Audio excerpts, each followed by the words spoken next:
بسم اللہ الرحمن الرحیم۔ پروگرام طب نبوی کے ساتھ میں ہوں ڈاکٹر ناظر حسین، اور آج موضوع ہے ایک پھل، طب نبوی کا اہم ترین پھل بہی۔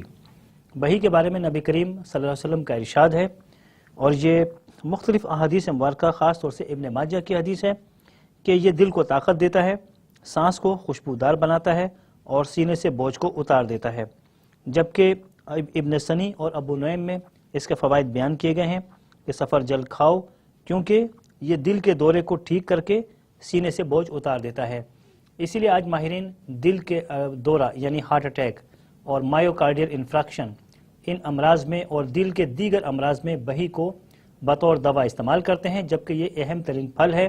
اور اس کا طریقہ یہ ہے کہ آدھا پاؤ 120 گرام بہی کا پھل صبح نہار منہ کھا لیا جائے، یا آدھا کپ بہی کا جوس صبح نہار منہ پی لیا جائے، تو دل کے دورے میں اور دل کے دیگر تکالیف میں یہ بے حد مفید ہے۔